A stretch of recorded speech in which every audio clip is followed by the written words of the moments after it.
টানা বৃষ্টি ও ভারতের বাঁধ খুলে দেয়ায় ফেনী, নোয়াখালী, কুমিল্লা ও মৌলভীবাজারে স্মরণকালের সবচেয়ে ভয়াবহ বন্যা দেখা দিয়েছে। বন্যার পানিতে তলিয়ে গেছে অসংখ্য ঘরবাড়ি ও ফসলি জমি, আটকে পড়েছে লাখ লাখ মানুষ। এতে বন্যা দুর্গত অঞ্চলগুলোতে সৃষ্টি হয়েছে ভয়াবহ মানবিক বিপর্যয়।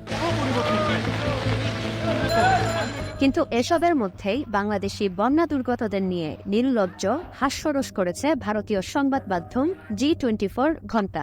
তারা বাংলাদেশিদের দুঃখ দুর্দশাকে প্রহসন করে সংবাদ প্রকাশ করেছে।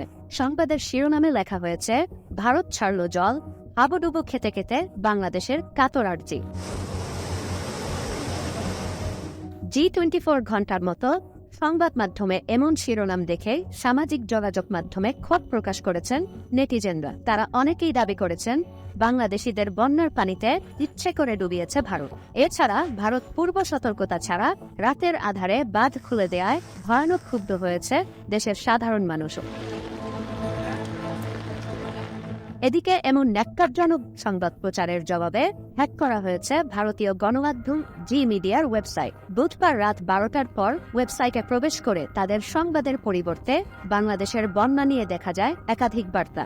সেখানে লেখা রয়েছে, বাংলাদেশের পরিস্থিতি নিয়ে মজা করার জন্য এই সাইটটি হ্যাক করা হয়েছে। আরও নোংরা কিছু করলে নিউজ চ্যানেল দখল করে ধ্বংস করব। এছাড়া ওয়েবসাইটটি সিস্টেম অ্যাডমিন বিডি হ্যাক করেছে বলেও উল্লেখ করা হয়েছে সেখানে।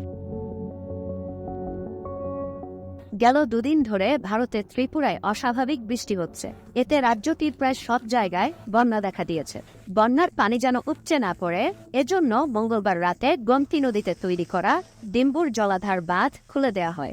বাঁধ খোলার পর বাংলাদেশের কুমিল্লা দিয়ে পানি আসা শুরু করে।